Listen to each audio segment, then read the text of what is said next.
베트남 해양과학연구소장의 긴급 전화 한 통이 전 세계를 뒤흔들었습니다. 일본의 상자의대가 우리 연구선을 억류했습니다. 새벽 5시 파라셀 군도 근처에서 벌어진 충격적인 사건.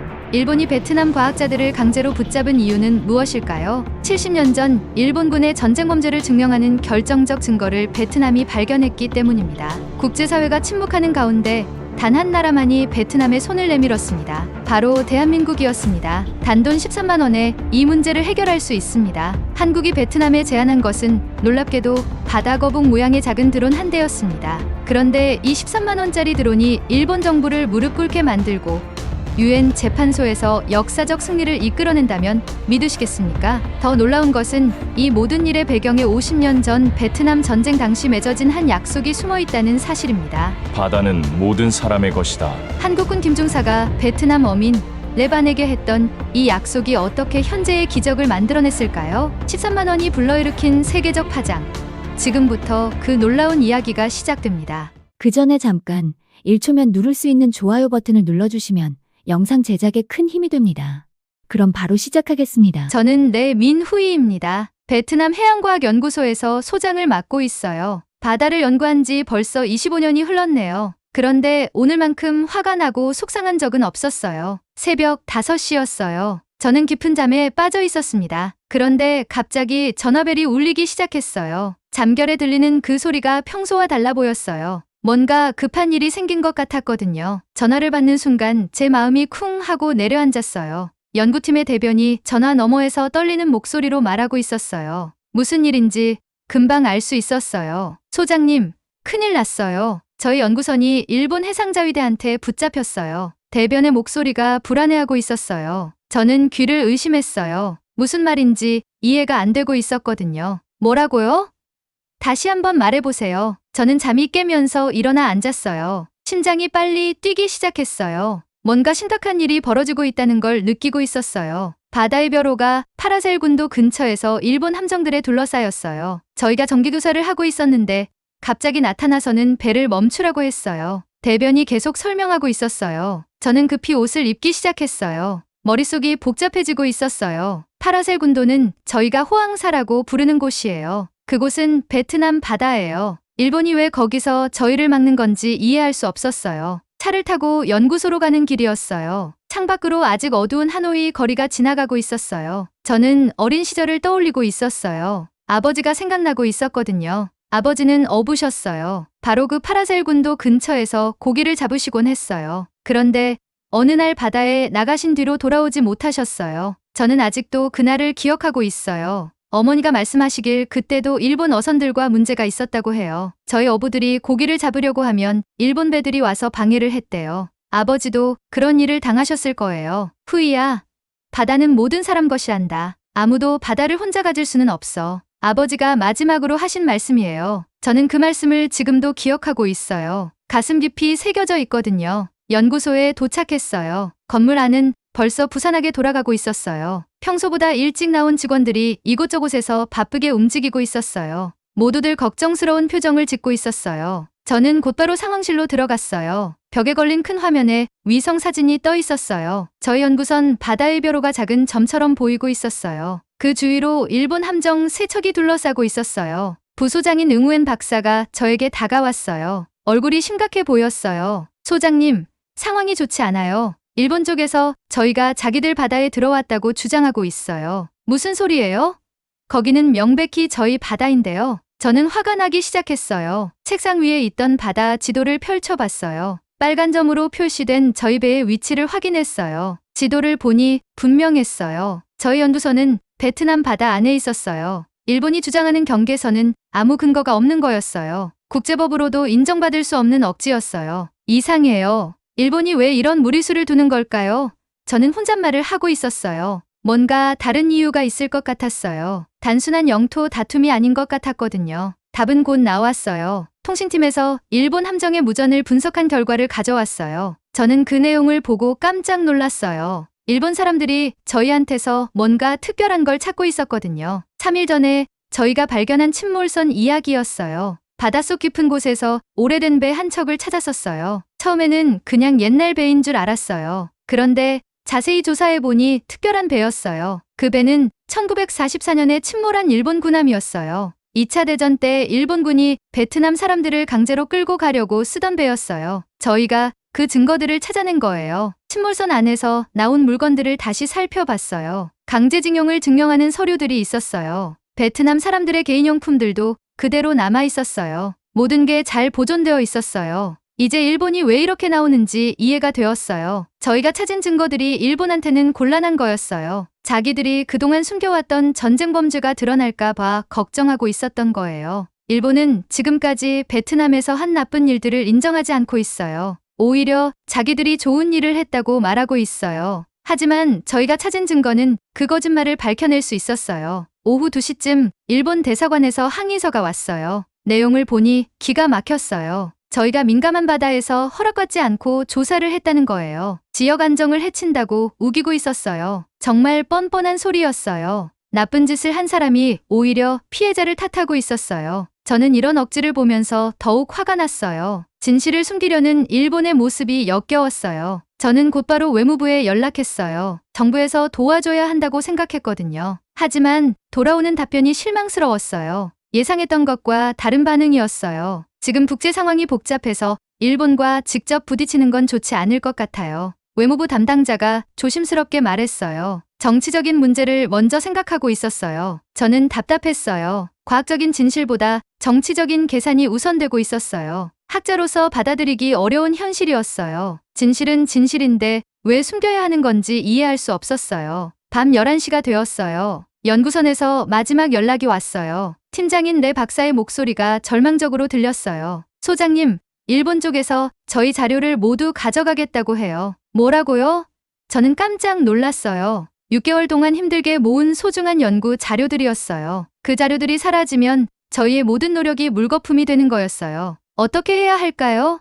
레 박사가 도움을 요청하고 있었어요. 하지만 저도 어떻게 해야 할지 모르겠었어요. 멀리 떨어진 바다에서 일본 함정들에 둘러싸인 상황이었거든요. 저는 그날 밤을 연구소에서 보냈어요. 소장실에 혼자 앉아서 계속 생각했어요. 어떻게 하면 이 위기를 극복할 수 있을까 고민하고 있었어요. 책상 위에 아버지의 나침반이 놓여 있었어요. 아버지가 남기신 유일한 유품이었어요. 바늘이 언제나 북쪽을 가리키고 있었어요. 진실도 저 나침반처럼 변하지 않는다고 아버지가 말씀하셨어요. 진실은 언젠가 드러나게 되어 있다. 아버지의 말씀이 귀에 들리는 것 같았어요. 하지만 지금 상황에서는 그 진실을 지켜낼 방법이 보이지 않았어요. 창밖으로 하노이의 밤 풍경이 보였어요. 거리의 불빛들이 반짝이고 있었어요. 평소 같으면 아름답다고 생각했을 텐데 오늘은 그럴 기분이 아니었어요. 새벽이 되어서야 저는 결심을 내렸어요. 국제사회에 이 문제를 알려야겠다고 생각했어요. 과학가들끼리 힘을 합쳐서 이 위기를 헤쳐나가야 한다고 마음먹었어요. 일본의 압박에 굴복할 수는 없었어요. 아버지와 수많은 희생자들의 명예가 걸린 문제였거든요. 저는 과학자로서 진실을 밝혀야 할 의무가 있었어요. 하지만 그때는 아직 몰랐어요. 멀리 한국에서 누군가가 저희를 위해 특별한 걸 준비하고 있다는 사실을요. 50년 전에 맺어진 약속이 기적처럼 저희를 도와줄 거라는 걸 말이에요. 연구소 직원들이 하나둘 출근하기 시작했어요. 모두들 어제 일을 알고 있어서 걱정스러운 표정이었어요. 저는 직원들을 모아놓고 상황을 설명했어요. 우리는 포기하지 않을 거예요. 진실은 반드시 이길 거예요. 저는 직원들에게 용기를 주려고 했어요. 하지만 속으로는 저도 불안했어요. 어떻게 해야 할지 막막했거든요. 응우엔 부소장이 새로운 소식을 가져왔어요. 소장님, 일본 함정들이 침몰선 근처에서 이상한 움직임을 보이고 있어요. 위성 사진을 보여주면서 말했어요. 사진을 보니 일본 함정에서 대형 장비들을 바다에 내리고 있었어요. 분명히 침몰선에서 뭔가를 건져 올리려는 것 같았어요. 증거를 없애려고 하는 게 틀림없었어요. 빨리 국제기구에 신고해야 해요. 저는 급하게 말했어요. 하지만 그것만으로는 부족할 것 같았어요. 일본의 힘이 너무 컸거든요. 작은 나라인 저희가 맞서기에는 버거웠어요. 점심시간이 되었지만 아무도 밥을 먹을 기분이 아니었어요. 모두들 상황실에 모여서 계속 위성 사진을 지켜보고 있었어요. 저희 연구선의 움직임도 감시하고 있었어요. 오후에 또 다른 나쁜 소식이 들려왔어요. 일본이 저희 연구원들을 신문하고 있다는 거였어요. 무슨 권리로 그런 짓을 하는지 이해할 수 없었어요. 저는 분노가 치밀어 올랐어요. 하지만 화를 내는 것만으로는 해결되지 않았어요. 뭔가 다른 방법이 필요했어요. 일본보다 더 강한 힘이 필요했어요. 그때 갑자기 전화가 울렸어요. 국제전화였어요. 저는 누구인지 궁금해하면서 전화를 받았어요. 화면에 한국이라고 표시되어 있었어요. 전화 너머에서 한국말이 들려왔어요. 다행히 한국말을 조금 할 수 있어서 이해할 수 있었어요. 상대방이 자기소개를 하고 있었어요. 안녕하세요. 저는 한국해양수산부의 박준영 국장입니다. 목소리가 진지하면서도 따뜻했어요. 어디서 들어본 것 같은 느낌이 들었어요. 잠깐 생각해보니 기억이 났어요. 6개월 전 부산에서 열린 국제학술대회에서 만난 분이었어요. 그때 해양 생태보호에 대해 긴 이야기를 나누었던 기억이 있었어요. 베트남의 어려운 상황을 들었습니다. 박 국장이 말을 이어갔어요. 한국이 도울 수 있는 방법이 있을 것 같아요. 그의 진지한 목소리에서 진정성이 느껴졌어요. 저는 깜짝 놀랐어요. 국제사회 대부분이 침묵하고 있는 상황에서 한국이 먼저 손을 내밀어준 거였어요. 정말 고마운 일이었어요. 어떤 도움을 주실 수 있나요? 저는 조심스럽게 물어봤어요. 혹시 정치적인 도움을 말하는 건지 궁금했어요. 하지만 박 국장의 답변은 예상과 달랐어요. 저희에게는 특별한 바다 탐사 장비가 있어요. 바다거북처럼 생긴 드론이에요. 이걸 베트남에 제공하고 싶습니다. 그의 설명을 들으면서 제 가슴이 뛰기 시작했어요. 바다거북 드론이요? 저는 다시 물어봤어요. 무슨 말인지 정확히 알고 싶었어요. 박 국장이 자세히 설명해주기 시작했어요. 네. 실제 바다거북처럼 생겨서 다른 바다 생물들이 전혀 의심하지 않아요. 바닷속 깊은 곳까지 들어가서 모든 걸 촬영할 수 있어요. 정말 신기한 기술인 것 같았어요. 저는 왜 한국이 저희를 도와주려는지 궁금했어요. 솔직하게 물어봤어요. 그런데 왜 한국이 저희를 도와주시려는 건가요? 박 국장이 잠깐 침묵했어요. 그리고는 깊은 숨을 쉬더니 말했어요. 사실 이건 50년 전에 저희가 베트남에 진 빚을 갚는 거예요. 무슨 말인지 더 듣고 싶었어요. 50년 전이요? 저는 놀라면서 물어봤어요. 무슨 일이 있었던 건지 궁금했어요. 박 국장이 이야기를 시작했어요. 1974년 베트남 전쟁이 끝나갈 때였어요. 한국군 백마부대에 김중사라는 분이 계셨어요. 저는 숨을 멈추고 들었어요. 뭔가 중요한 이야기인 것 같았거든요. 그분이 철수하기 전에 베트남 어민들에게 약속했어요. 언젠가 여러분이 바다에서 어려움을 겪으면 한국이 도울 거라고 말이에요. 박 국장의 말에 저는 깜짝 놀랐어요. 김중사는 베트남 어민들이 일본 어선들 때문에 고생하는 걸 보고 안타까워했대요. 전쟁 중에도 바다에서 살아가야 하는 어민들의 어려움을 이해했던 거예요. 그분이 바다는 모든 사람 것이라고 말씀하셨대요. 박 국장이 말했어요. 순간 저는 온몸에 소름이 돋았어요. 그건 정확히 아버지가 하셨던 말씀과 같았거든요. 아버지가 마지막으로 하신 그 말씀이었어요. 설마 아버지가 그 한국군을 만났던 건 아닐까요? 저는 급하게 물어봤어요. 혹시 그 김중사가 어떤 베트남 어민과 특별히 친했는지 아세요? 박 국장이 자료를 찾더니 대답했어요. 김중사는 파라셀 군도 근처에서 고기 잡는 어민들을 많이 도와줬대요. 특히 레반이라는 어민과 친했다고 기록되어 있네요. 박 국장이 말했어요. 레반, 그게 아버지 이름이었어요. 저는 믿을 수 없다는 표정으로 박 국장을 바라봤어요. 그 레반은 제 아버지예요. 저는 떨리는 목소리로 말했어요. 화면 너머 박 국장의 눈이 커졌어요. 그렇다면 이건 운명이네요. 김중사가 약속한 그 도움을 이제 시연할 때가 온 거군요. 그가 감동한 목소리로 말했어요. 저는 가슴이 벅차올랐어요. 50년 전 아버지와 김중사 사이에 맺어진 약속이 이제야 이루어지는 거였어요. 정말 믿기 어려운 일이었어요. 그 바다거북 드론을 언제 받을 수 있을까요? 저는 간절하게 물어봤어요. 하루라도 빨리 받고 싶었어요. 저희 연구팀을 구해야 했거든요. 내일 부산으로 오실 수 있다면 바로 드릴 수 있어요. 사용법도 자세히 가르쳐 드릴게요. 박 국장이 답했어요. 저는 감사한 마음으로 고개를 숙였어요. 전화가 끝난 후 저는 오랫동안 생각에 잠겼어요. 아버지가 만났던 그 한국군인 김중사의 약속이 50년 만에 아들인 저에게 전해지다니요. 이건 단순한 우연이 아니었어요. 운명이었어요. 아버지가 하늘에서 도와주시는 것 같았어요. 저는 새로운 희망을 품기 시작했어요. 그날 밤 저는 부산행 비행기표를 예약했어요. 아내에게 상황을 설명하니 그녀도 눈물을 글썽였어요. 아버님이 도와주시는 것 같아요. 아내가 말했어요. 딸도 아빠 꼭 성공하세요라며 응원해줬어요. 가족들의 따뜻한 격려를 받으며 저는 한국으로 떠날 준비를 했어요. 마음속에 새로운 희망이 피어나고 있었어요. 부산 김해공항에 내린 순간 저는 가슴이 두근거리고 있었어요. 새로운 희망을 품고 한국 땅을 밟는 기분이었어요.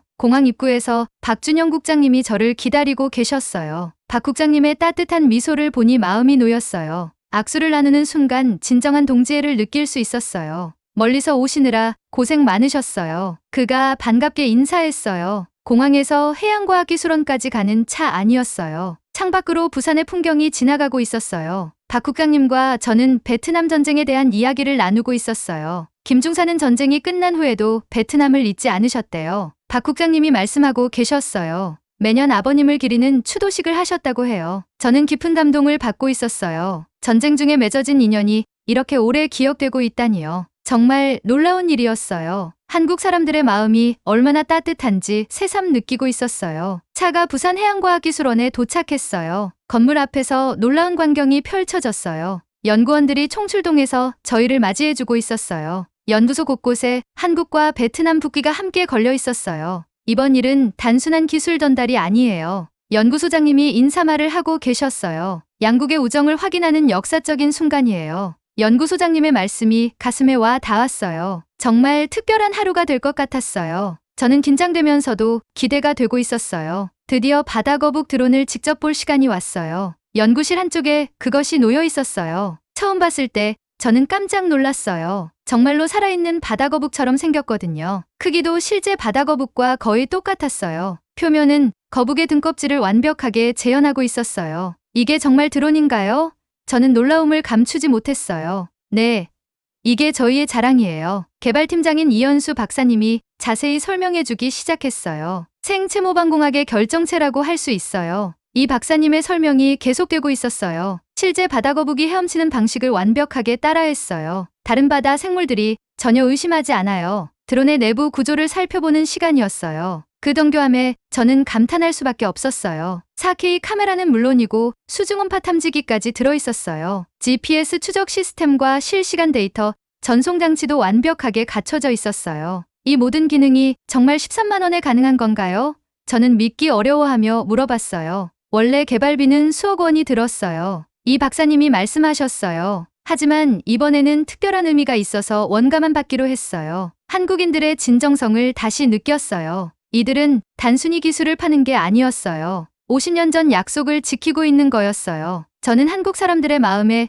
깊이 감동하고 있었어요. 조작법을 배우는 시간이 시작되었어요. 생각보다 간단했어요. 태블릿 하나면 모든 걸 조종할 수 있었어요. 인공지능이 대부분의 일을 자동으로 해주고 있었어요. 이 드론은 스스로 최적의 촬영 위치를 찾아가요. 기술진이 설명하고 있었어요. 위험을 감지하면 자동으로 피해가기도 해요. 정말 놀라운 기술이었어요. 실제 바다에서 테스트를 해보기로 했어요. 부산항 근처 바다로 나갔어요. 저는 처음으로 바다거북 드론을 물에 넣어보는 순간을 맞고 있었어요. 드론이 물속으로 들어가는 모습을 보고 있었어요. 정말로 살아있는 거북이처럼 움직이고 있었어요. 주변의 물고기들도 전혀 경계하지 않고 자연스럽게 어울리고 있었어요. 이 정도면 일본 함정들도 절대 의심하지 않을 거예요. 저는 확신에 차서 말했어요. 이제 저희에게도 희망이 생긴 것 같았어요. 저녁 시간이 되었어요. 특별한 만찬이 준비되어 있었어요. 그런데 놀라운 일이 있었어요. 김중사의 아들인 김현우 씨도 참석하신 거였어요. 김현우 씨를 처음 만나는 순간이었어요. 아버지에 대한 이야기를 들려주기 시작하셨어요. 아버지는 평생 베트남을 그리워하셨어요. 그의 목소리가 따뜻했어요. 특히 레반 아저씨 이야기를 자주 하셨어요. 김현우 씨가 계속 말씀하고 계셨어요. 바다는 모든 사람 것이라는 말도 아버지에게서 들었어요. 김현우 씨가 아버지의 유품을 하나 꺼내 보여주셨어요. 베트남어로 쓰인 편지였어요. 저는 그 편지를 보는 순간 눈물이 나려고 했어요. 이건 아버지가 베트남을 떠나기 전에 레반 아저씨가 써주신 편지예요. 김현우 씨가 설명하고 계셨어요. 김 형님,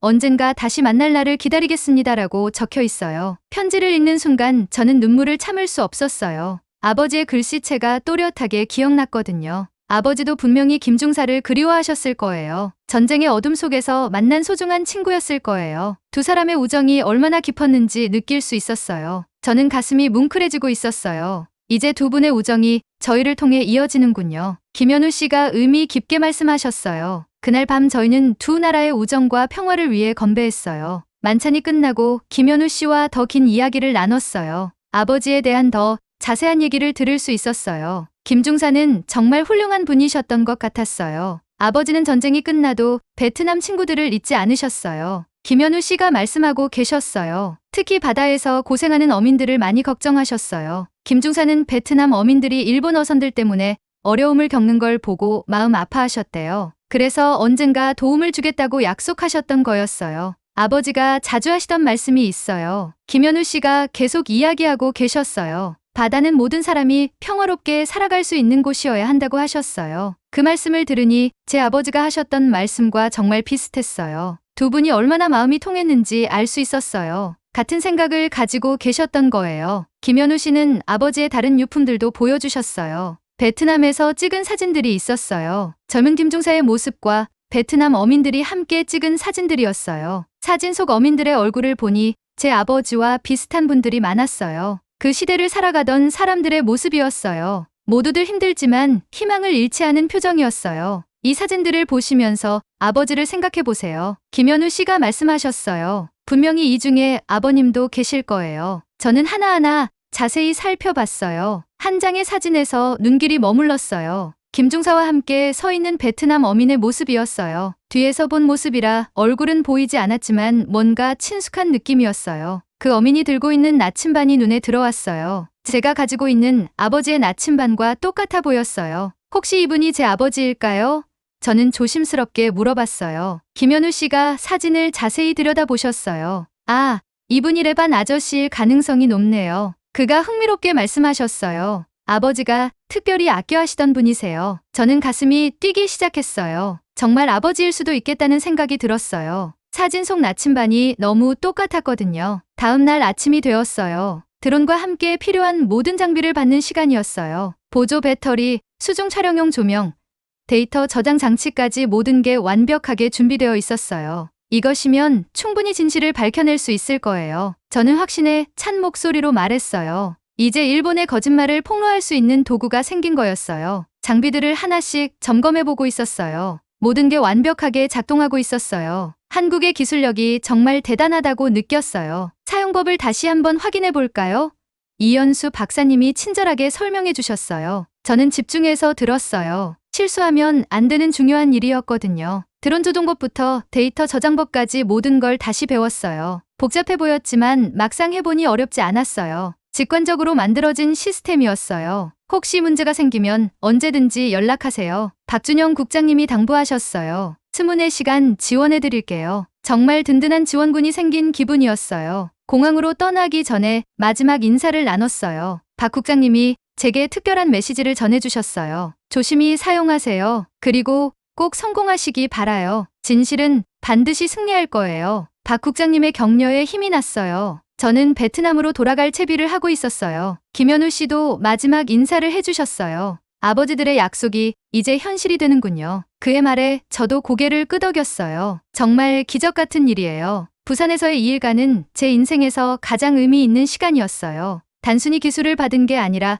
50년 전 우정을 되살린 거였어요. 공항에서 한국군들과 마지막 사진을 찍었어요. 바다거북 드론을 들고 함께 찍은 사진이었어요. 역사적인 순간을 기록하는 사진이 될 것 같았어요. 베트남행 비행기에 오르면서 저는 다짐했어요. 이 작은 바다거북 드론으로 일본의 거짓을 폭로하겠다고 말이에요. 아버지와 김중사의 꿈을 이루겠다고 다짐했어요. 비행기 창밖으로 부산의 바다가 보이고 있었어요. 파란 바다가 정말 아름다웠어요. 곧 저 바다와 연결된 베트남 바다에서 진실을 찾게 될 거였어요. 기내에서 저는 드론 사용 설명서를 다시 읽어봤어요. 모든 기능을 완벽하게 익혀야 했어요. 실패할 수 없는 중요한 임무였거든요. 50년 전 약속이 이제 현실이 될 시간이었어요. 아버지와 김중사가 꿈꿨던 평화로운 바다를 만들어낼 거였어요. 13만 원에서 시작된 기적이 곧 펼쳐질 거였어요. 승무원이 베트남 도착을 알려주고 있었어요. 창밖으로 하노이의 불빛들이 보이기 시작했어요. 집에 돌아가는 기분이었지만 동시에 새로운 출발을 하는 기분이었어요. 공항에 내려서 짐을 찾는 동안 저는 가슴이 두근거리고 있었어요. 이제 정말 시작이었어요.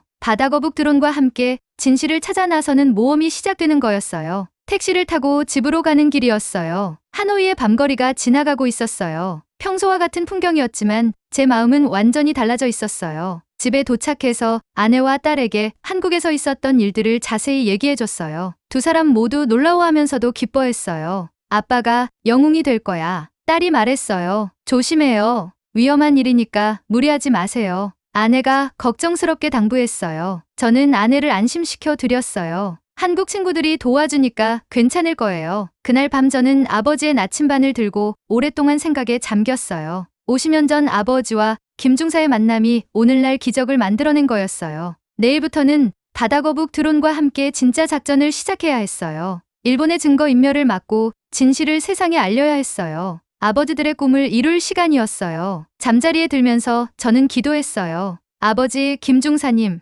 저희를 도와주세요. 바다가 정말 모든 사람 것이 되도록 도와주세요. 마음속으로 간절히 빌었어요. 꿈속에서 저는 젊은 아버지와 김중사를 만났어요. 두 분이 손을 맞잡고 바다를 바라보고 계셨어요. 이제 약속을 지킬 때가 됐구나. 아버지가 미소 지으며 말씀하시는 것 같았어요. 다음날 아침 일찍 저는 연구소로 출근했어요. 바다거북 드론을 가지고 온 첫날이었어요. 직원들이 모두 궁금해하며 모여들고 있었어요. 드론 상자를 열어 보이는 순간 모든 사람이 감탄했어요. 정말 거북이 같아요. 이게 진짜 드론이에요? 여기저기서 놀라는 소리가 들려왔어요. 저는 직원들에게 한국에서 있었던 일을 자세히 설명했어요. 50년 전 약속 이야기와 김중사, 그리고 제 아버지에 대한 이야기를 말해줬어요. 정말 놀라운 이야기네요. 응우엔 부소장이 감동한 목소리로 말했어요. 이제 저희에게도 희망이 생겼어요. 모든 직원들이 기대에 찬 표정을 짓고 있었어요. 바로 작전을 시작하기로 했어요. 연구소 최고의 기술진들을 모아서 특별팀을 만들었어요. 모든 준비를 철저히 해야 했어요. 일본 함정들이 저희 연구선을 계속 감시하고 있는 상황이었어요. 이 작전은 극비리에 진행되어야 했어요. 절대 들키면 안 되는 일이었거든요. 특별팀은 총 5명으로 구성했어요. 저와 응우엔 부소장, 그리고 베테랑 기술자 3명이었어요. 모두 바다 일에 경험이 많은 사람들이었어요. 드론 작전의 첫 번째 목표를 정했어요. 일본 함정들이 침몰선 근처에서 뭘 하고 있는지 확인하는 거였어요. 증거인멸을 하고 있는지 봐야 했어요. 새벽 3시에 출발하기로 했어요. 어선으로 위장한 소형 보트를 준비했어요.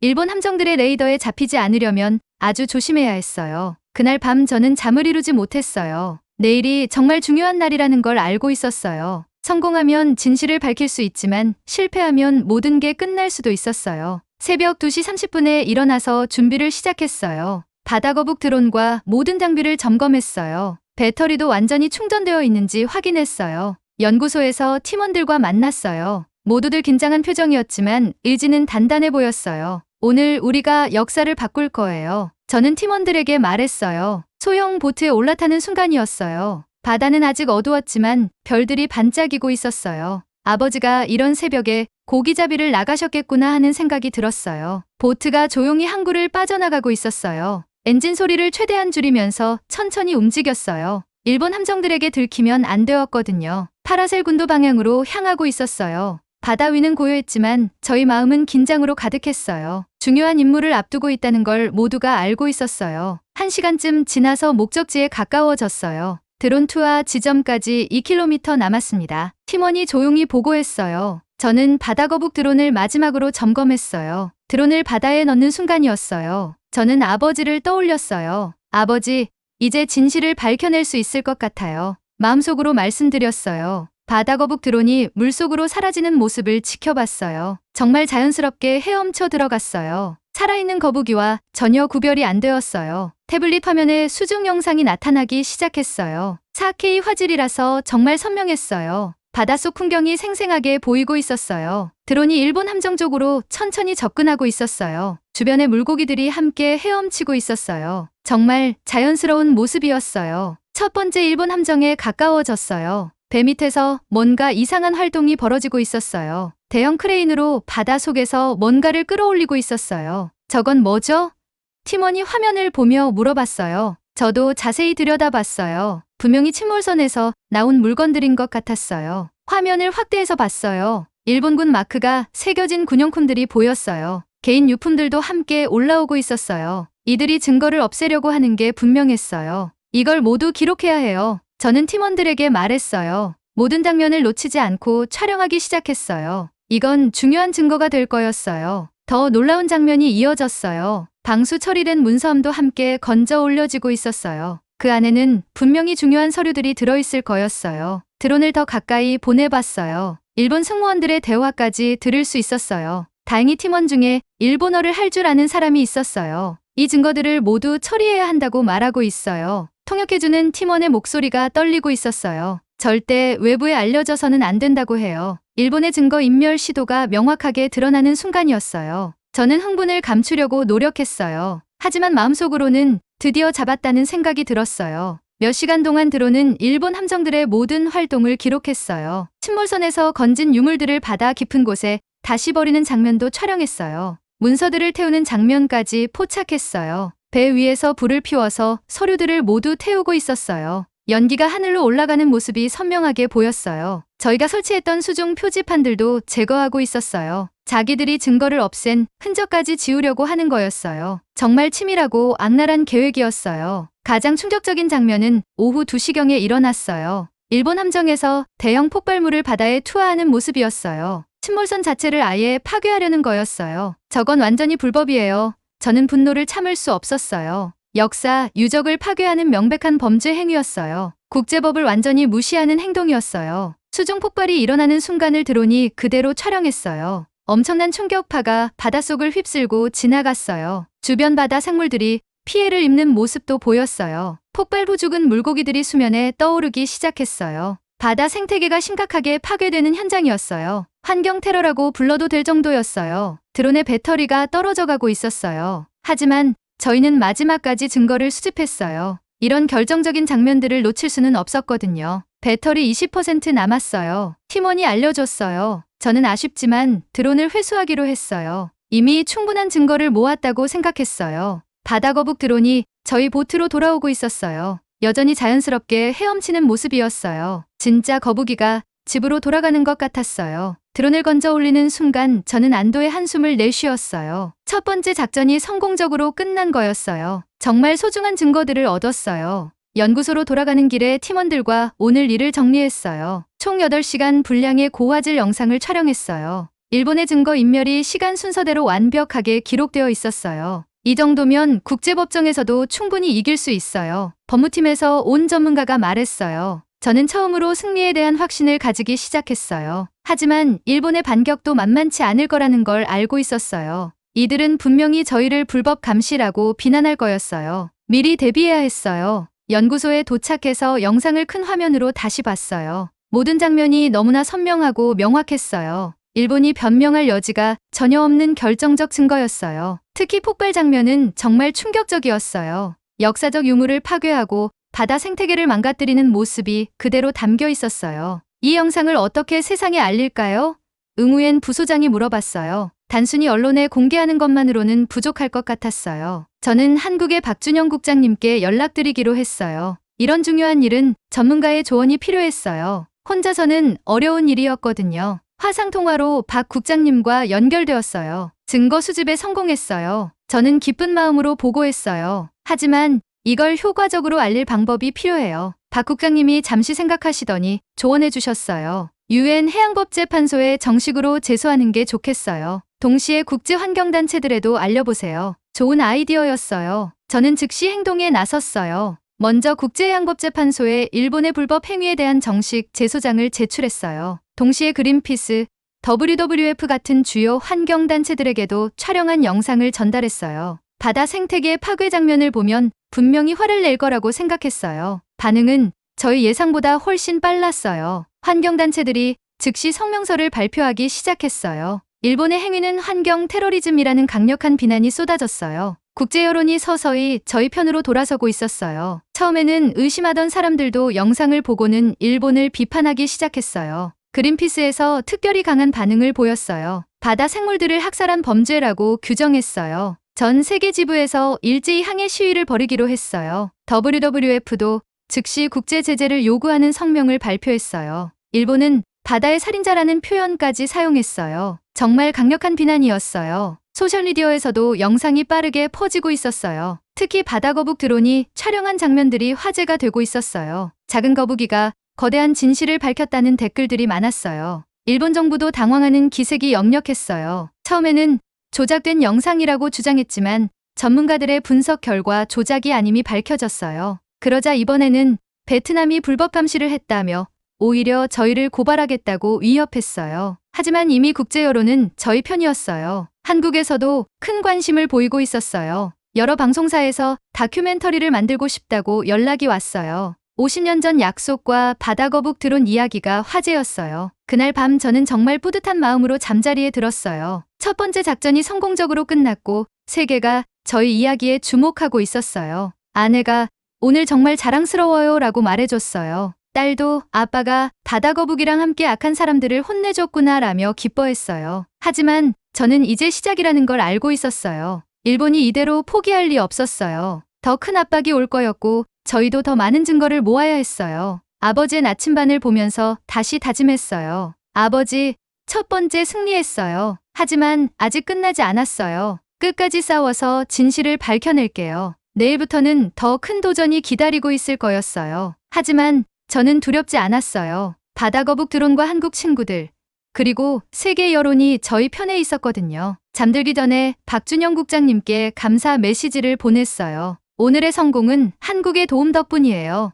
50년 전 약속이 현실이 되고 있어요. 꿈속에서 저는 바다거북 드론과 함께 바닷속을 헤엄치고 있었어요. 아버지와 김중사도 함께 계셨어요. 잘했다, 후이야. 진실이 이기고 있구나. 아버지가 미소 지으며 말씀하시는 것 같았어요. 다음 날 아침 일찍 놀라운 소식이 들려왔어요. 한국의 한 방송사에서 저희 이야기를 다큐멘터리로 만들고 싶다고 연락이 온 거였어요. 정말 기대되는 일이었어요. KBS 다큐멘터리 팀 제작진이 베트남에 오겠다고 했어요. 50년 전 약속이 이루어낸 기적이라는 제목으로 전 세계에 방영하겠다는 거였어요. 저는 흥분을 감출 수 없었어요. 저희 목소리가 세상에 널리 알려질 기회가 온 거였어요. 바다거북 드론의 놀라운 이야기도 많은 사람들이 알게 될 거였어요. 제작진과 화상 통화를 했어요. 김민수 PD라는 분이 정말 진지하게 이야기를 들어주셨어요. 이런 감동적인 스토리는 처음 봐요. 그가 말했어요. 단순히 기술의 승리가 아니라 인간의 우정과 약속에 관한 이야기네요. 김 PD의 말에 저도 공감했어요. 정말 그런 이야기였거든요. 제작진이 베트남에 도착하는데 3일이 걸린다고 했어요. 그동안 저는 더 많은 증거를 모으기로 했어요. 방송에 나갈 자료를 더 풍성하게 만들고 싶었어요. 두 번째 드론 작전을 계획했어요. 이번에는 일본이 파괴한 침몰선 주변을 더 자세히 탐사하기로 했어요.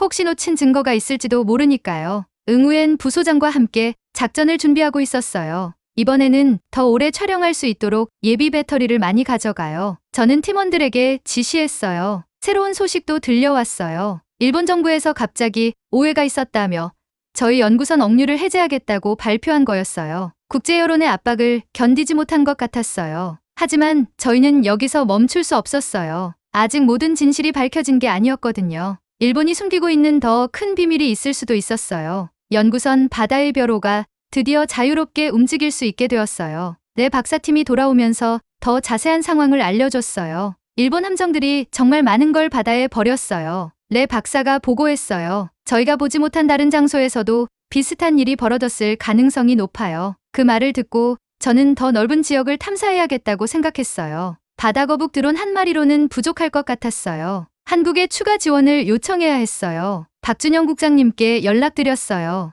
혹시 드론을 한 대 더 빌릴 수 있을까요? 저는 조심스럽게 물어봤어요. 너무 많이 요구하는 건 아닌지 걱정되었거든요. 물론이죠. 이번 일의 중요성을 잘 알고 있어요. 박 국장님이 흔쾌히 승낙해 주셨어요. 오늘 저녁 비행기로 보내드릴게요. 정말 고마운 일이었어요. 그날 오후에 또 다른 놀라운 소식이 들려왔어요. 김중사의 아들 김현우 씨가 직접 베트남에 오겠다고 한 거였어요. 아버지의 유품들을 가져와서 추도식을 하고 싶다고 했어요. 아버지가 약속하신 그 바다에서 감사 인사를 드리고 싶어요. 김현우 씨의 말에 저는 가슴이 뭉클했어요. 정말 의미 있는 일이 될 것 같았어요. 한국 방송팀도 이 추도식을 촬영하고 싶어 했어요. 50년 만에 이루어지는 감동적인 재회의 순간이 될 거라고 했어요. 저는 파라셀 군도 근처에서 추도식을 준비하기 시작했어요. 아버지와 김중사가 만났던 바로 그 바다에서 하고 싶었어요. 이틀 후 김현우 씨가 베트남에 도착했어요. 공항에서 만난 순간 저는 김중사의 모습을 떠올릴 수 있었어요. 아들이 아버지를 많이 닮아 있었거든요. 김현우 씨가 가져온 아버지의 유품들을 보여주셨어요. 낡은 군복과 훈장, 그리고 베트남에서 찍은 사진들이 있었어요. 모든 게 잘 보관되어 있었어요. 아버지가 평생 이 물건들을 소중히 간직하셨어요. 김현우 씨가 말씀하셨어요. 특히 베트남 친구들과 찍은 사진을 자주 보셨어요. 그 중에서도 제 아버지와 함께 찍은 것으로 추정되는 사진이 있었어요. 두 사람이 바다를 바라보며 서 있는 모습이었어요. 정말 친해 보였어요. 한국 방송팀도 도착했어요. 김민수 PD와 촬영팀이 정말 열정적으로 일하고 있었어요. 이런 스토리는 정말 보기 드물어요. 김 PD가 감탄했어요. 촬영팀은 바다거북 드론의 활동 모습부터 찍기 시작했어요. 실제로 바닷속에서 작동하는 드론의 모습은 정말 신기했어요. 살아있는 거북이와 전혀 구별할 수 없었거든요. 이게 바로 과학기술이 만들어낸 기적이네요. 촬영 감독이 드론을 보며 말했어요. 13만 원으로 이런 일이 가능하다니 믿기 어려워요. 추도식 날이 되었어요. 바다는 유난히 잔잔했어요. 마치 아버지들을 기다리고 있는 것 같았어요. 김현우 씨와 저는 함께 배를 타고 그 특별한 바다로 향했어요. 파라셀군도 근처에 도착했을 때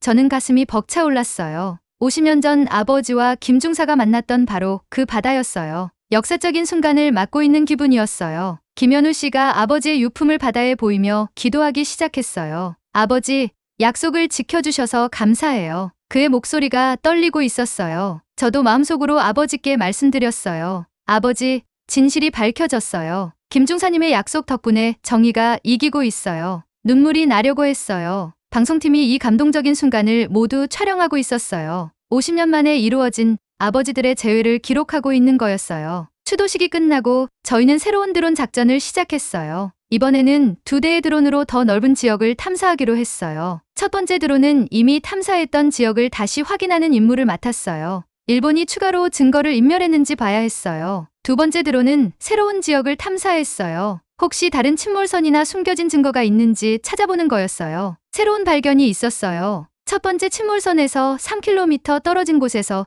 또 다른 난파선을 발견한 거였어요. 이것도 일본군이 사용했던 배인 것 같았어요. 두 번째 침몰선은 첫 번째보다 훨씬 큰 배였어요. 군함 같아 보였어요. 그리고 놀랍게도 일본이 아직 손대지 않은 상태였어요. 이건 정말 중요한 발견이에요. 응우엔 부소장이 흥분해서 말했어요. 이 배에는 더 많은 증거가 있을 거예요. 드론을 침몰선 내부로 보내봤어요. 선실 안에 수많은 문서와 물품들이 그대로 보존되어 있었어요. 70년 넘게 바닷속에 있었지만 상태가 좋았어요. 문서들을 자세히 촬영했어요. 일본군이 베트남에서 저지른 여러 범죄들이 기록되어 있었어요. 강제징용뿐만 아니라 다른 악행들도 적혀 있었어요. 가장 충격적인 건 민간인 학살에 관한 기록이었어요. 일본군이 베트남 마을을 습격해서 무고한 사람들을 죽인 일이 상세히 기록되어 있었어요. 이건 정말 중대한 발견이에요. 저는 팀원들에게 말했어요. 이 증거들이 있으면 일본이 더 이상 변명할 수 없을 거예요. 방송팀도 이 새로운 발견에 큰 관심을 보였어요. 다큐멘터리가 더욱 완성도 높아질 거예요. 김민수 PD가 기뻐했어요. 하지만 일본의 반격도 시작되었어요. 일본 정부에서 베트남이 조작된 증거를 만들고 있다고 주장하기 시작한 거였어요. 일본 언론들도 저희를 비판하는 기사를 쏟아내기 시작했어요. 베트남의 일방적 주장이라고 폄하하려고 했어요. 하지만 국제 전문가들이 저희 편에 서주었어요. 바다거북 드론이 촬영한 영상들을 분석한 결과 조작이 전혀 없다고 발표했어요. 특히 미국의 해양고고학 전문가들이 저희 발견의 중요성을 인정해줬어요. 이런 완벽한 수중 고고학 자료는 처음 본다고 평가했어요. 유럽의 환경단체들도 계속 일본을 비판하고 있었어요. 바다 생태계 파괴에 대한 분노가 식지 않고 있었어요. 소셜미디어에서는 샵 13만 원의 기적 해시태그가 전 세계적인 트렌드가 되었어요. 많은 사람들이 저희 이야기에 감동하고 있었어요. 특히 젊은 세대들의 반응이 뜨거웠어요. 과학기술로 평화를 만드는 게 진짜 멋있다는 댓글들이 많았어요. 일본 내부에서도 변화가 시작되었어요. 양심적인 일본 학자들이 정부의 행위는 부끄럽다며 사과를 요구하기 시작했어요. 특히 일본의 젊은 세대들이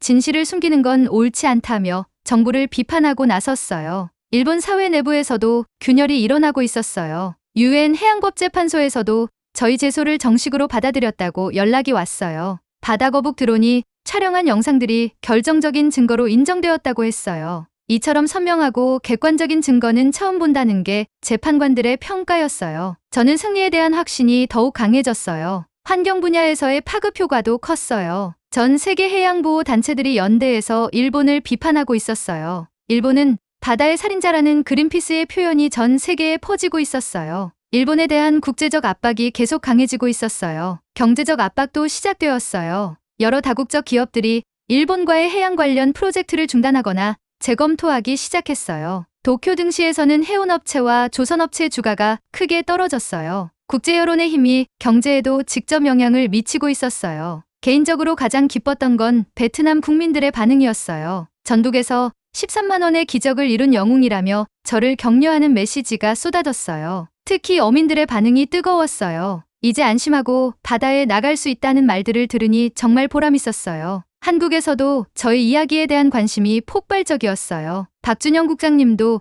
한국의 바다 거북 드론 기술이 전 세계적으로 주목받고 있다며 기뻐하셨어요. 실제로 여러 나라에서 이 기술의 도입을 문의해오고 있다는 소식도 들렸어요. 평화적인 해양 탐사 기술로 인정받고 있는 거였어요. 가장 의미 있었던 건 젊은 세대들의 반응이었어요. 전 세계 청년들이 과학기술을 통한 평화로운 문제 해결에 깊은 관심을 보이고 있었어요. 총칼이 아닌 드론으로 진실을 밝혀낸 게 진정한 승리라는 댓글들이 SNS에 넘쳐나고 있었어요. 이 모든 변화를 지켜보며 저는 정말 감격스러웠어요. 50년 전 아버지와 김중사의 약속이 얼마나 위대한 것이었는지 새삼 깨달았어요. 그들이 꿈꾸었던 평화로운 바다가 이제 현실이 되어가고 있었어요. 13만 원의 작은 드론이 만들어낸 기적이 전 세계를 변화시키고 있었어요. 방송팀과의 마지막 인터뷰에서 저는 이렇게 말했어요. 이 모든 일은 한 사람의 힘으로 된 게 아니에요. 많은 사람들의 선의와 우정이 만들어낸 기적이에요. 특히 한국 친구들의 도움이 없었다면 불가능했을 거예요. 저는 감사한 마음을 전했어요. 50년 전 약속이 오늘날 이런 아름다운 결과를 낳았어요. 김민수 PD가 마지막으로 물어봤어요. 앞으로의 계획은 뭔가요?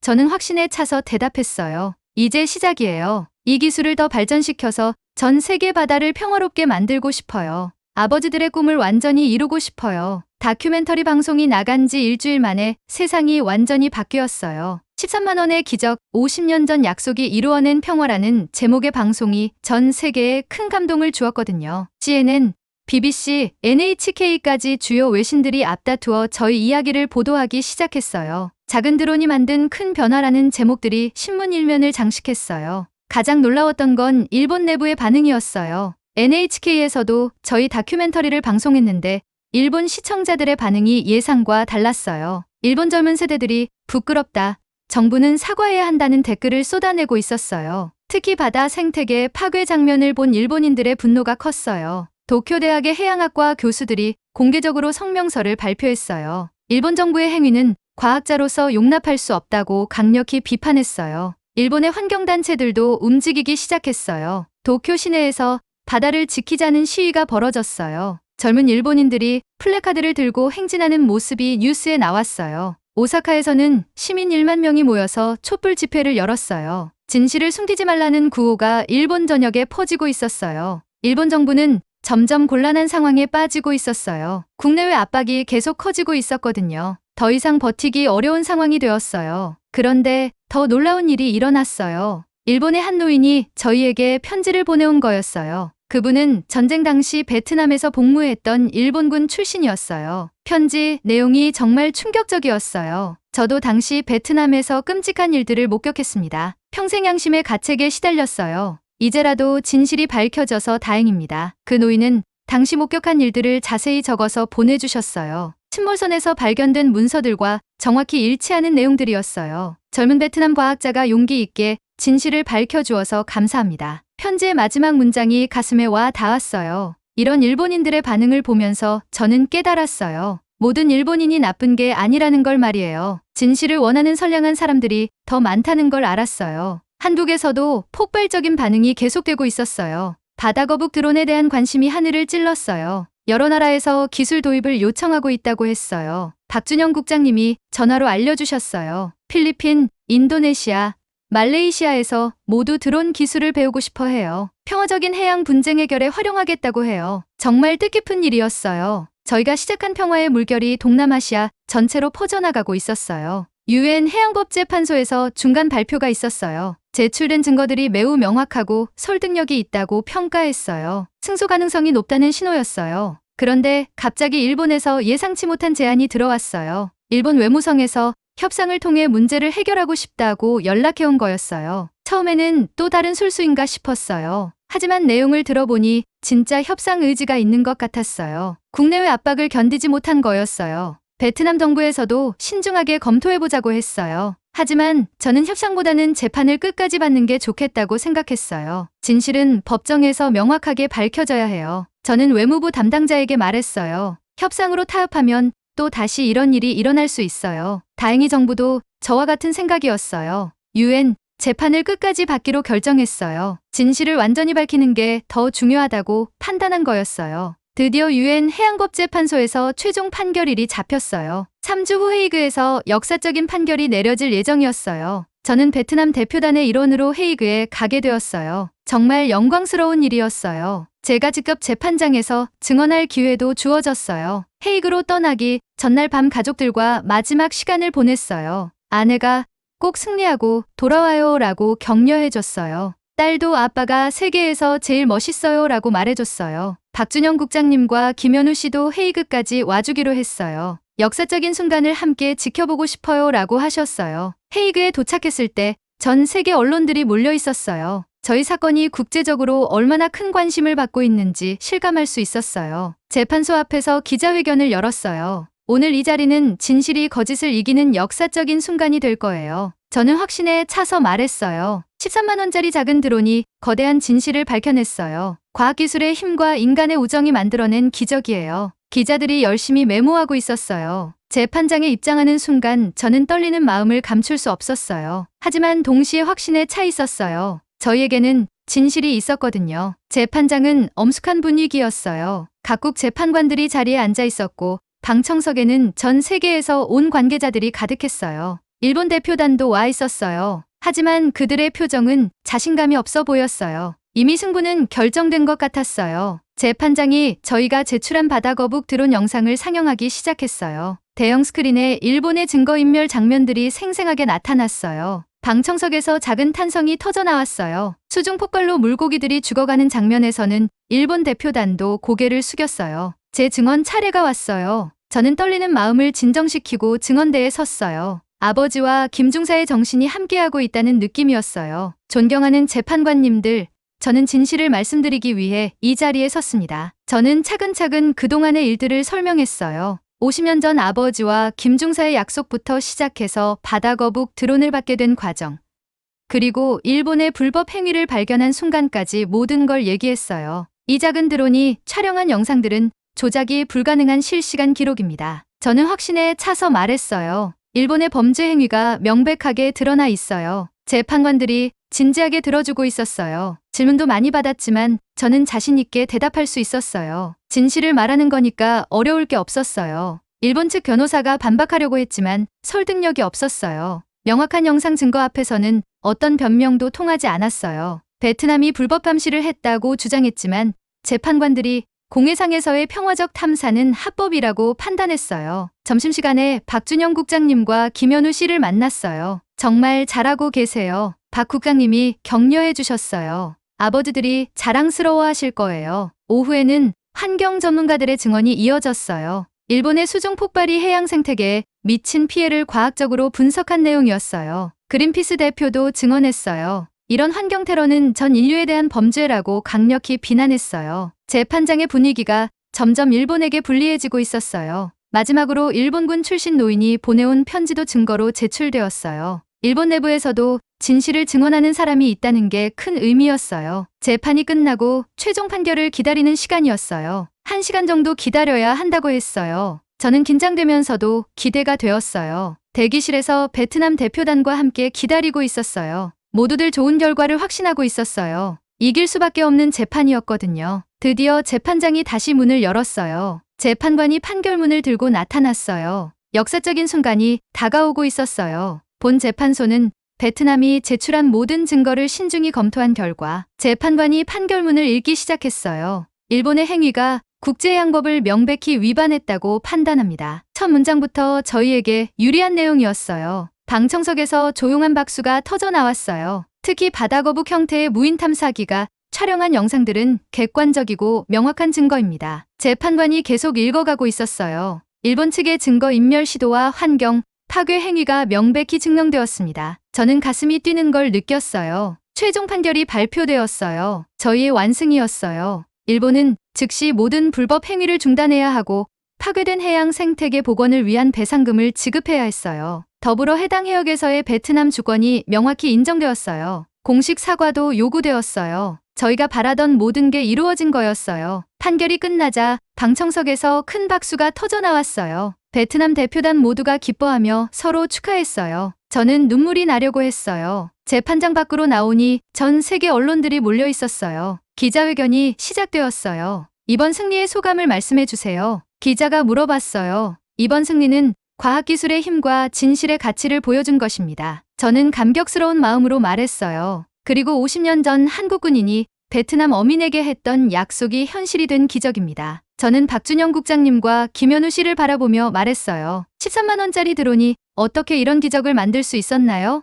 또 다른 기자가 질문했어요. 가격이 중요한 게 아니에요. 저는 미소를 지으며 대답했어요. 그 속에 담긴 진정성과 우정이 기적을 만든 거예요. 앞으로의 계획은 무엇인가요? 마지막 질문이 들어왔어요. 이제 시작이에요. 저는 확신에 차서 말했어요. 이 기술을 더 많은 나라와 나누어서 평화로운 바다를 만들고 싶어요. 헤이그에서 베트남으로 돌아가는 비행기 안에서 저는 긴 편지를 썼어요. 한국의 박준영 국장님과 김현우 씨에게 보내는 감사의 편지였어요. 여러분의 도움이 없었다면 이 모든 게 불가능했을 거예요. 저는 진심을 담아 썼어요. 아버지들의 우정이 저희를 통해 이어져 새로운 역사를 만들었어요. 베트남에 도착하자 공항에는 수천 명의 시민들이 나와 있었어요. 13만 원의 영웅이라고 쓰인 플래카드들과 함께 뜨거운 환영을 받았어요. 정부에서도 최고과학기술상을 수여하겠다고 발표했어요. 하지만 무엇보다 기뻤던 건 어민들의 환영이었어요. 이제 안심하고 바다에 나갈 수 있어요. 파라셀 군도 근처에서 고기잡이를 하는 어민들이 눈물을 흘리며 감사 인사를 전했어요. 그들의 얼굴에서 아버지의 모습을 보는 것 같았어요.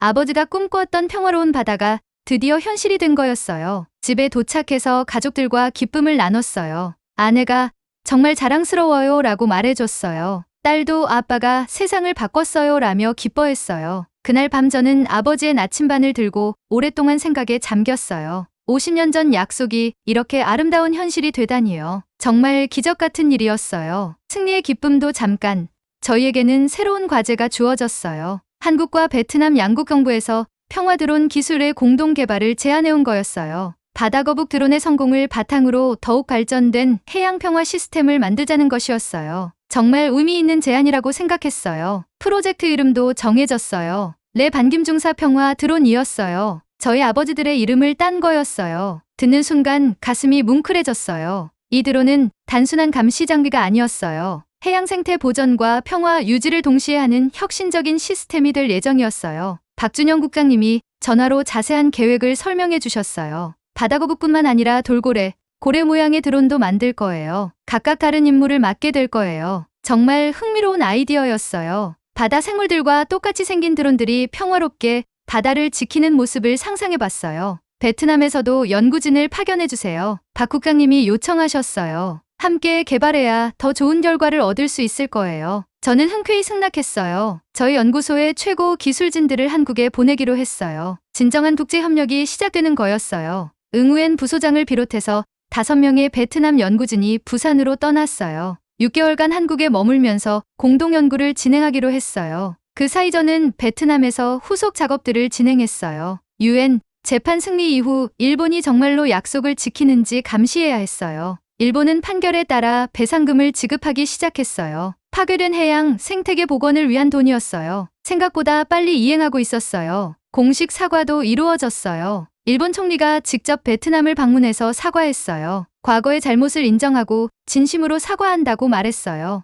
베트남 국민들의 반응은 복잡했어요. 늦었지만 사과한 것에 대해 긍정적으로 보는 사람들도 있었어요. 하지만 여전히 의심하는 사람들도 많았어요. 저는 용서하는 마음이 필요하다고 생각했어요. 증오보다는 화해가 더 중요하다고 믿었어요. 아버지와 김중사도 그렇게 원하실 거라고 생각했어요. 일본의 젊은 세대들이 특별한 행동을 보여줬어요. 자발적으로 베트남을 방문해서 봉사활동을 하기 시작한 거였어요. 도쿄 대학생들이 베트남 어촌마을에 와서 해양정화 활동을 도와줬어요. 할아버지 세대의 잘못을 저희가 바로잡고 싶어요 라고 말했어요. 이런 모습을 보면서 저는 희망을 느꼈어요. 젊은 세대들은 과거에 얽매이지 않고 새로운 미래를 만들어가고 있었어요. 한국에서도 좋은 소식이 계속 들려왔어요. 평화 드론 개발이 순조롭게 진행되고 있다는 것이었어요. 첫 번째 시제품이 곧 나올 예정이었어요. 응우엔 부소장이 부산에서 보내온 사진들을 봤어요. 돌고래 모양의 드론이 정말 실제 돌고래처럼 생겼어요. 기술의 발전 속도가 놀라웠어요. 3개월 후 드디어 첫 번째 반김중사 평화 드론이 완성되었어요. 부산에서 출시 행사가 열린다고 해서 저도 참석하기로 했어요. 김현우 씨도 함께 참석하기로 했어요. 아버지들의 이름이 붙은 드론을 꼭 보고 싶어요 라고 하셨어요. 부산에 도착해서 새로운 드론을 처음 본 순간 저는 감탄했어요. 이전 바다거북 드론보다 훨씬 정교하고 똑똑해 보였어요. 이번 드론은 AI가 더 발달했어요. 이현수 박사님이 설명해 주셨어요. 스스로 학습해서 더 자연스럽게 행동할 수 있어요. 기능도 크게 향상되었어요. 촬영 화질은 8K로 업그레이드 되었고 배터리 지속 시간도 2배로 늘어났어요. 더 멀리, 더 오래 탐사할 수 있게 된 거였어요. 가장 인상적인 건 평화 메시지 기능이었어요. 드론이 위험한 상황을 감지하면 자동으로 평화 메시지를 보내는 시스템이 들어있었어요. 분쟁이 일어날 것 같은 지역에서 미리 경고를 보내는 거예요. 베트남 연구진이 개발에 참여한 부분이었어요. 정말 혁신적인 아이디어였어요. 출시 행사에는 여러 나라 대표들이 참석했어요. 필리핀, 인도네시아, 말레이시아, 태국에서 온 해양 담당자들이 큰 관심을 보였어요. 저희 나라에서도 이 기술을 도입하고 싶어요. 필리핀 대표가 말했어요. 해양 분쟁을 평화롭게 해결하는데 큰 도움이 될 것 같아요. 인도네시아 대표도 비슷한 의견을 표했어요. 동남아시아 전체가 함께 평화로운 바다를 만들어가면 좋겠어요. 저는 정말 기뻤어요. 저희가 시작한 평화의 물결이 동남아시아 전체로 퍼져나가고 있는 거였어요. 출시 행사 후에 특별한 시간이 있었어요. 김현우 씨와 저, 그리고 양국 연구진들이 함께 바다에 나가서 새로운 드론을 직접 띄워보는 시간이었어요. 드론에는 한국어와 베트남어로 평화의 바다라고 새겨져 있었어요. 저희 세 사람이 함께 손을 맞잡고 바다에 드론을 띄웠어요. 그 순간 저는 정말 벅찬 감정을 느꼈어요. 50년 전 아버지들의 꿈이 드디어 현실이 되는 순간이었어요. 드론이 바다로 들어가면서 자연스럽게 헤엄치기 시작했어요. 주변에 실제 바다거북들이 나타나서 함께 헤엄치는 모습이 보였어요. 아버지들이 보고 계실 거예요. 김현우 씨가 감동한 목소리로 말씀하셨어요. 정말 자랑스러워 하실 거예요. 그날 저녁 저희는 50년 전 아버지들이 만났던 그 해변을 찾았어요. 김현우 씨가 아버지의 일기를 다시 읽어주셨어요. 레반 형님과 함께 꿈꾸는 평화로운 바다가 언젠가는 현실이 될 것이다. 김중사의 글이었어요. 우리의 아이들이 그 꿈을 이루어줄 것이다. 아버지의 예언이 맞았네요. 김현우 씨가 웃으며 말씀하셨어요. 정말 저희가 그 꿈을 이뤘어요. 저도 고개를 끄덕였어요. 이제 저희 아이들에게도 이 이야기를 전해줘야겠어요. 평화의 소중함을 알려줘야 해요. 한국에서의 일정을 마치고 베트남으로 돌아온 후 본격적인 평화 드론 보급 작업이 시작되었어요. 동남아시아 각국의 기술을 전수하는 프로그램을 만들었어요. 첫 번째로 필리핀에 드론 기술을 전해줬어요. 필리핀 해양 연구진들이 베트남에 와서 한 달간 교육을 받았어요. 인도네시아와 말레이시아에도 차례로 기술을 전수했어요. 각 나라의 해양 환경에 맞게 드론을 개조하는 작업도 함께 진행했어요. 6개월 만에 동남아시아 5개국이 모두 평화 드론 시스템을 갖추게 되었어요. ASEAN 평화 드론 네트워크라는 이름으로 공식 출범했어요. 이제 동남아시아 바다에서 분쟁이 일어날 위험이 있으면 평화 드론들이 자동으로 감지해서 경고를 보내는 시스템이 완성된 거였어요. 첫 번째 성과도 곧 나타났어요. 남중국해에서 어업 분쟁이 일어날 뻔한 상황에서 평화 드론이 미리 경고를 보내서 갈등을 예방한 거였어요. 드론 덕분에 평화롭게 해결할 수 있었어요. 필리핀 어민 대표가 감사 인사를 전해왔어요. 정말 뿌듯한 일이었어요. 1년 후 베트남에서 첫 번째 평화 드론 국제회의가 열렸어요. 동남아시아뿐만 아니라 전 세계에서 해양 전문가들이 모였어요. 회의 주제는 과학기술을 통한 평화로운 바다 만들기였어요. 저는 기조연설을 맡게 되었어요. 정말 영광스러운 일이었어요. 평화는 큰 힘으로 만드는 게 아니에요. 저는 연설을 시작했어요. 작은 드론 하나가 만들어낸 기적을 보세요. 진정성과 우정이 진짜 힘이에요. 청중들이 큰 박수를 보내주었어요. 특히 젊은 과학자들의 반응이 뜨거웠어요. 저희도 평화를 위한 기술을 개발하고 싶어요 라는 말들을 많이 들었어요. 회의에서 놀라운 제안이 나왔어요. 유럽과 아프리카, 남미에서도 평화 드론 기술을 도입하고 싶다는 것이었어요. 지중해에서도 이런 시스템이 필요해요. 이탈리아 대표가 말했어요. 난민 구조 작업에도 활용할 수 있을 것 같아요. 아프리카 대표들도 관심을 보였어요. 호수와 강에서도 적용할 수 있지 않을까요? 정말 상상하지 못했던 활용 방법들이었어요. 회의가 끝난 후 세계 평화드론 연합이 공식 출범했어요. 저는 초대 회장으로 선출되었어요. 정말 큰 영광이었어요. 매년 베트남 전쟁 종전일에 저희는 평화 기념식을 열기로 했어요. 한국과 베트남의 젊은 과학자들이 함께 참여해서 새로운 평화 기술을 개발하는 행사였어요. 첫 번째 기념식에서 특별한 발표가 있었어요. 한국의 젊은 과학자가 평화 물고기 로봇을 개발했다는 거였어요. 실제 물고기처럼 생긴 로봇이 바다 쓰레기를 자동으로 수거하는 기술이었어요. 환경보호와 평화가 함께 이루어지는 놀라운 발명이었어요. 베트남 젊은 연구진도 평화 산호 시스템을 발표했어요. 인공산호를 이용해서 바다 생태계를 복원하면서 동시에 평화 메시지를 전파하는 기술이었어요. 이런 젊은 과학자들을 보면서 저는 미래에 대한 희망을 느꼈어요. 아버지들의 꿈이 다음 세대로 이어지고 있는 거였어요. 5년이 흐른 지금 내 반김중사 평화 드론은 전 세계 50개국에서 사용되고 있어요. 바다뿐만 아니라 호수, 강에서도 평화를 지키고 있어요. 분쟁 예방 효과도 놀라워요. 평화 드론이 있는 지역에서는 해양 분쟁이 90% 이상 줄어들었어요. 과학의 힘이 얼마나 대단한지 보여주는 결과였어요. 저는 이제 60세가 되었어요. 베트남 해양과학연구소 명예소장이 되어서 후진 양성에 힘쓰고 있어요. 젊은 과학자들에게 평화의 중요성을 가르치고 있어요. 딸도 이제 대학생이 되어서 해양학을 공부하고 있어요. 아빠처럼 평화를 위한 과학자가 되고 싶어요 라고 말해요. 정말 자랑스러운 딸이에요. 김현우 씨와는 지금도 자주 연락하고 있어요. 그분의 아들도 과학자가 되어서 평화드론 개발에 참여하고 있어요. 우정이 대를 이어 계속되고 있는 거예요. 박준영 국장님은 이제 한국해양수산부 장관이 되셨어요. 여전히 평화드론 프로젝트를 적극 지원해주고 계세요. 매년 아버지 기일에는 파라셀 군도 근처 바다에 나가서 평화드론을 띄워드려요. 아버지, 약속을 지켰어요 라고 말씀드려요. 바다는 이제 정말 모든 사람의 것이 되었어요. 국적이나 종교에 상관없이 누구나 평화롭게 바다를 이용할 수 있게 되었어요. 어제는 정말 특별한 소식을 들었어요. 노벨 평화상 후보에 평화드론 프로젝트가 올랐다는 것이었어요. 개인이 아니라 프로젝트 전체가 후보에 오른 거였어요. 과학기술을 통한 평화 실현의 모범 사례라는 평가를 받았어요. 정말 영광스러운 일이에요. 아버지와 김중사도 기뻐하실 거예요. 수상 여부는 아직 모르지만 중요한 건 아니에요. 이미 저희는 가장 큰 상을 받았어요. 전 세계가 평화로워진 것. 그게 바로 최고의 상이에요. 오늘도 전 세계 바다에서 수백 대의 평화 드론들이 조용히 평화를 지키고 있어요. 바다 거북, 돌고래, 고래 모양의 드론들이 자연과 함께 헤엄치고 있어요. 분쟁 지역에서는 평화 메시지를 전하고 있고 깨끗한 바다에서는 생태계를 보호하고 있어요. 13만 원에서 시작된 작은 기적이 이제는 전 세계를 바꾸고 있어요. 젊은 과학자들이 찾아와서 묻곤 해요. 어떻게 이런 일이 가능했나요? 저는 항상 같은 대답을 해요. 혼자서는 할 수 없어요. 많은 사람들의 선의와 우정이 모여야 기적이 일어나요. 그리고 가장 중요한 건 진실을 포기하지 않는 거예요. 오늘 밤에도 저는 아버지의 나침반을 보면서 감사 인사를 드릴 거예요. 아버지, 김중사님, 여러분의 50년 전 약속이 이렇게 아름다운 현실이 되었어요. 13만 원의 작은 드론이 만들어낸 기적을 통해 바다는 이제 정말로 모든 사람의 것이 되었어요. 이 평화로운 바다를 다음 세대에게 물려주는 게 이제 저희의 약속이에요. 내일도 새로운 평화 드론들이 바다로 나갈 거예요. 아버지들의 정신을 이어받아 영원히 평화를 지킬 거예요. 바다는 모든 사람의 것이고 평화는 모든 사람의 꿈이니까요.